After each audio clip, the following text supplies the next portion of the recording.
In our next clip, what we want to talk about is some hand wraps.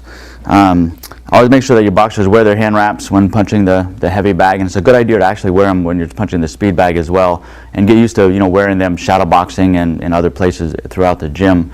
One of the first things that I do when I do teach a new boxer a lesson is actually wrap his hands for him to make sure that the first couple times he really gets used to the proper way of wrapping them.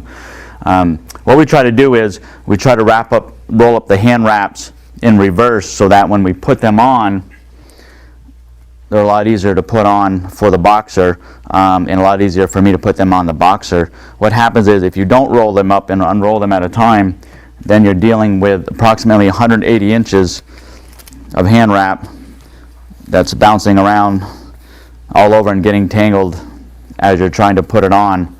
So we feel it's a lot easier and you'll get a lot tighter wrap if you've actually got the hand wraps rolled in reverse. Give you an example here of what we're going to do.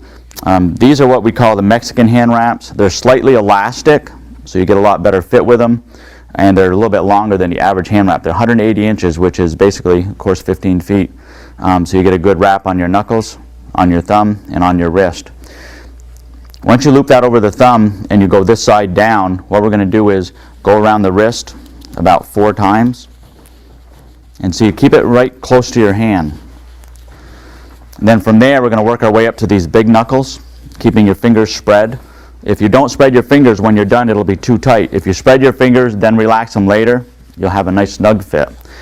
Go around the knuckles about 4 times. Go halfway around the thumb from top to bottom.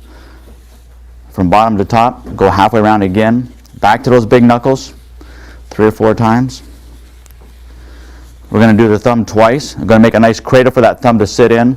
Halfway up from the bottom, around the thumb, halfway from the top. Then we're going to go back up to those big knuckles again. That's the most important part. 3 or 4 times. And then from there, we're going to go back down to the wrist. We're going to loop it over that thumb, back down to the wrist, secure it on the wrist. That way you've got plenty of protection around your wrist. You've got protection, good protection around your knuckles. And your thumb, you can still move your thumb, but it's not like flopping around in the breeze. So you've got a good support for your thumb area. That's a good proper hand wrap.